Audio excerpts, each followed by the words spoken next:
So there you are, losing a game, and you went 12-6. And you're probably wondering, what was your team doing? You got all the kills, maybe you did some other map control or whatever. But seriously, what were they doing? Why did you lose? You went 12-6, you went 14-8. You went 20-2. Why is your team losing? Well, in this video, I'm going to explain why your team might be losing, and spoiler alert, it's not just because they weren't pushing the objective. First, let's go into some facts about getting a kill in Splatoon. For starters, the basic kill, death cam, and respawn animation, when you splat someone, they will take 8.5 seconds to come back to the spawn and be able to start moving. Of course, this can be reduced with quick respawn, but we're going to ignore that. The next thing is that they have to swim to the objective, so you want to add a few more seconds. Effectively, they're out of the match for, 10-15 seconds, depending on how much quick respawn or quick super jump that they have. The next thing is the special depletion. When you splat someone, based on the heavy, medium, light depletion that their weapon has, they'll lose 40 to 75% of their special, again, notwithstanding special gear. The last thing is that when you splat a person, it will be in your ink, like a big blob of ink will appear with your color, and you've probably captured a splat zone by killing someone in the zone. So now that we have those basic things, keep those in mind. Because the first thing we're going to be talking about is when you get a pickoff, and it is a 4v3 battle. Because that person is out of the match for, 10 to 15 seconds. So what does the 4v3 allow you to do? Well, you should be winning the 4v3 battle. Simply a numbers game. With Splatoon, this is a bit hard due to multiple factors. First of all, you can block your teammates' shots. So if you aren't careful about how you're approaching a 2v1 situation, you can really be completely useless, honestly. If your teammate is just standing there and blocking all your shots, what's the point of shooting? The other thing is that there are multiple one-hit KO weapons in Splatoon. Rollers, which are 4 common weapons. Blasters, another 3 common weapons. Snipers, another, 2 common weapons. Most of the stuff in Splatoon will kill you in one shot. So, pretty easy to find yourself in a 2v1 situation, and suddenly the one person kills both of you. That's the other thing you have to be careful of when you're approaching that sort of situation. However, top-level players can easily deal with this, attack from multiple angles, put on safe pressure, which they will win that time and time again. Now, aside from simply getting the kill, it's not just how many people you kill. So let's say you're on tower control, the enemy team has a sniper, blaster, roller, and a shooter. And for the sake of it, let's say it's Bluefin Depot. 2 people are on one side and 2 people are on the other side. Okay, so let's say you are on one side and the roller and shooter are over there. You're consistently killing the roller and shooter throughout the entire match. Game ends and there you are going 10-5. But your team just simply couldn't push the objective past 70 or past 80. And it's a bit confusing when you're getting a double for pretty much every single life you have.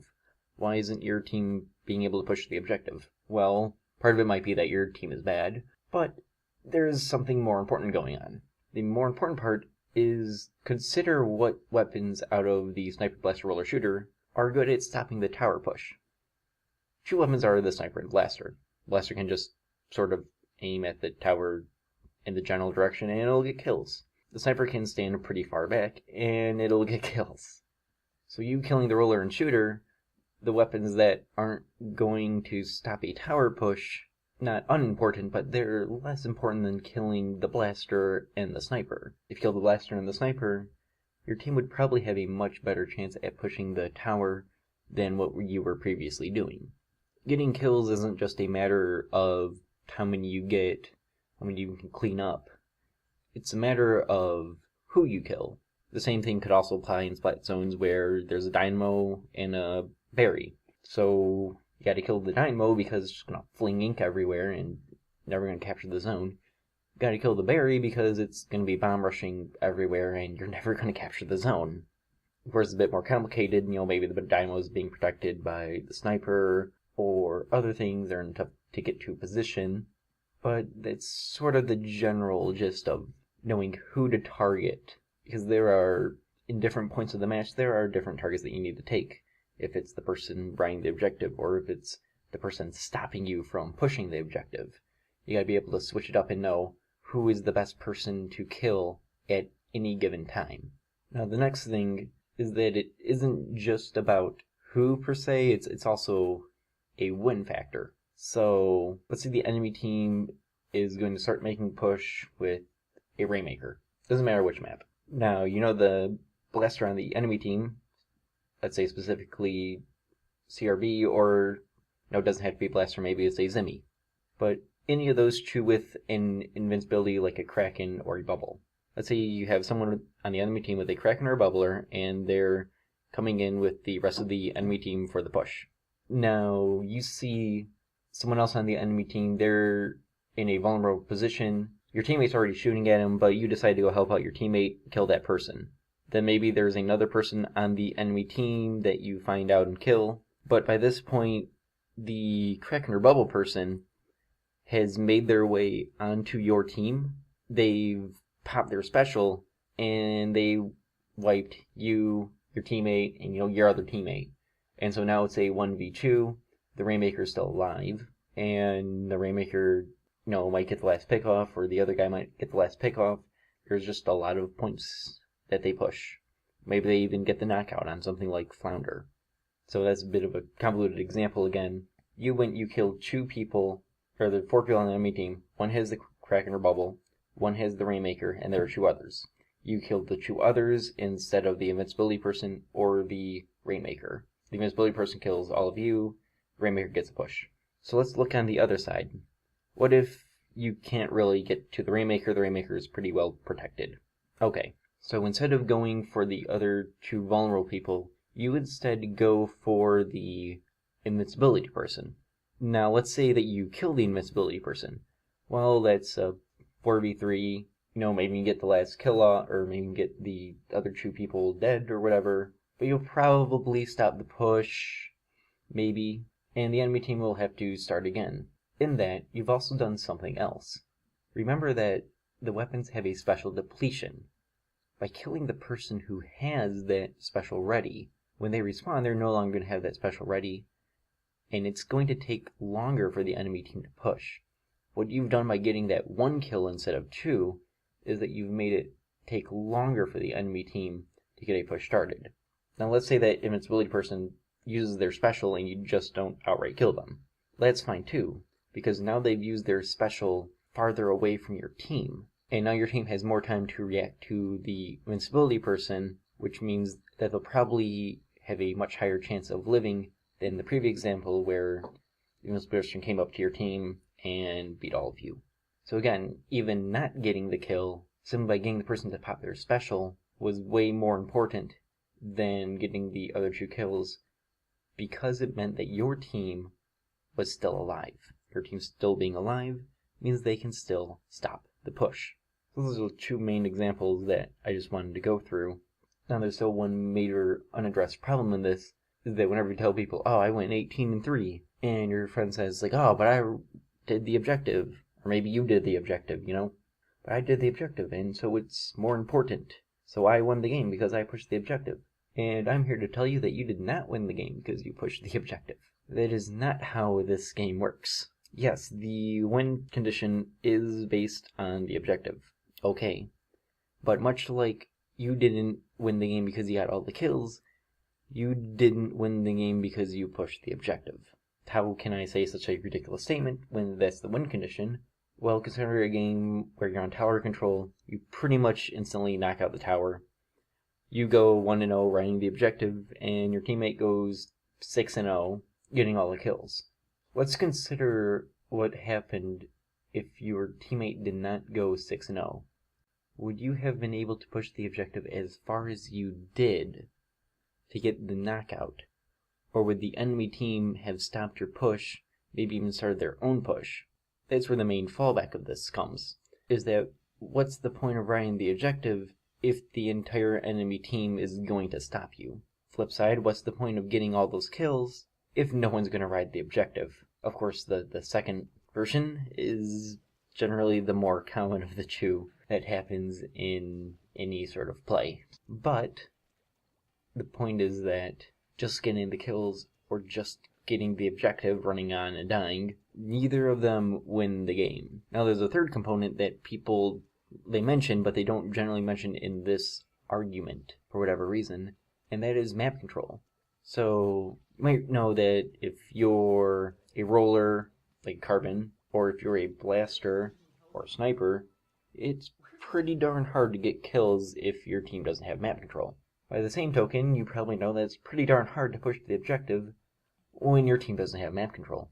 The flip side is when the entire enemy team is alive and your team isn't getting any kills off, it's kind of hard to gain more map control. And when the objective isn't being pushed, it's also kind of hard to get useful map control because the objective is, back in mid and you're being pushed up halfway to their base. What's the point of doing all the map control if the objective isn't coming with you? Where do you put the map control when the objective isn't coming with you as well? And so it creates this sort of triangle between kills, objective, and map control that you really need all three. Because you can't get, if the objective isn't being ridden, then map control and kills comes more so pointless. Granted, it becomes harder for the enemy team to get a push started, but that aside, just getting all the kills isn't going to win you the game. Just doing the objective isn't going to win you the game, because you can't push the objective if your team isn't getting any kills, and if your team isn't giving you any map control. Getting map control isn't going to win you the game unless you're playing Turf War, and the last time that Turf War was played competitively was a Nintendo tournament, and before that it's not played competitively. So, map control is not going to win you the game if your team isn't going to get kills, because then it becomes harder to get map control, and if your team isn't pushing the objective, because then where do you put your map control? And so you didn't win the game because you got the kills, you didn't win the game because you rode the objective all the way, you didn't win the game because you got the most map control. You and your team won the game collectively because you did all those things better than the enemy team, or you made less mistakes than the enemy team. It's not a you won the game, it's a we won the game. And of course I want to bring this all back to say that there's not always a right or wrong answer. One example from my play in a tournament was Camp Triggerfish. There was maybe 2 or 3 people on the enemy team up. My 2 teammates were down and 1 DC'd, so I was the only one up. The sniper was behind our beam in the street on Camp Triggerfish Tower Control. The tower was passing by our large grate near the spawn, and it was in overtime. And they still had 20 or so points to push it or whatever. 1 person on the tower. Now, I had a choice. Did I want to shoot the person on tower and try to get that kill? Or did I want to go after the sniper and then go after the tower? So if I went after the tower first, there was a possibility that the sniper would have killed me, but if I got the guy on tower, then they would lose. We would win. The flip side is, I could go after the sniper. If I got the sniper down, I could safely attack the tower for a better chance at winning. So what happened was, I chose to go after the sniper. I was playing Blaster, got an indirect, got another indirect, killed him, got an indirect on the tower. I think I missed a shot, and I was unable to kill the person on the tower, and effectively we lost. Now, I'm not really going to beat myself up about that decision, because even if my teammate immediately told me, I think you should have went for the tower first. Maybe that would have won the game. It's definitely possible. On the other hand, that might not have made a difference at all. The sniper might have killed me, and there isn't really a clear answer. Of course, if I got a direct on the sniper and a direct on the guy in the tower, well, okay, yeah, we would have won. Right there is the winning condition, is getting a direct on both of them and immediately killing them. That's what would have won the game. But with that sort of decision, it's not really black or white. Who you choose to go after at any given time, sometimes there isn't really a best option, and you just have to choose whichever one you feel is right. Sometimes there's a better option, but it's all up in the air. So finally, let's look at how do we fix this sort of thing. Because right now, Splatoon only shows your death or your KD, and this often leads to people getting kills. This often leads to people getting kills, but not really taking the objective and not really pushing map control. So there's things that you could think about. Maybe for the next game, that's gonna make it where you see your own KD. You could see how much turf you inked. You could see how much points of the objective you pushed, or maybe how much of the objective you covered, or whatever. And maybe some additional stats as well, like maybe you're playing a bubbler weapon, you'd want to know either how much damage you blocked or how many teammates you bubbled. If you're a Kraken, you might want to know how many Kraken kills you got. Maybe you want to know how much damage you put through your wall. All that's sort of useless. Maybe you want to know how much damage you recovered. Interesting stats like these that mean a lot more than just seeing what your KD was. Now granted, these stats won't mean everything, but they'll give you a much better picture than simply seeing your KD and your teammates' KDs. And maybe the game could choose who got the most kills, who got the most objective, who got the most map, and just show, those things to you as well on your team. And so instead of looking at the person who went 0-5, it's like, oh, I saw that my team did this, this, and this the best. And so there's not really like a negative aspect to it in looking at the stats. Your teammates can only see the positive aspects of it. And I think that is much more in line with what Nintendo would want, considering not having any voice calls because they don't want people to know that they're bad or something. Or to be bullied. I guess mainly so that they won't get bullied. But those are the main things that I wanted to talk about. Not just, hey, kills don't matter, you need to get the objective, but how much do kills matter, what they're useful for, and how do you make them useful. Thank you for watching. If you have something you'd like me to explore into about Splatoon or general competitive things that might apply to other games, leave a comment. I will consider whatever idea you have. Thanks for listening.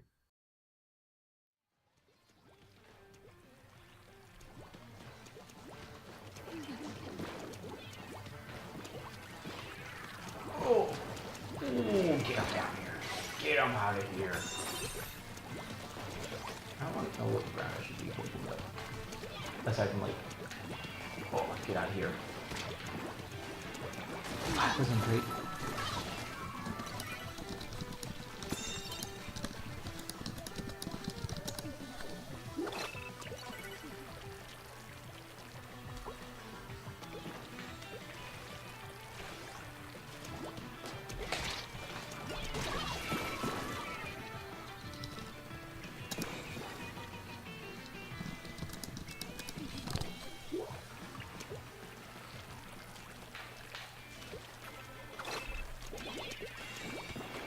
Where's that guy super jumping in? Oh my gosh, I just got this random double, but that other guy's going to take hard time.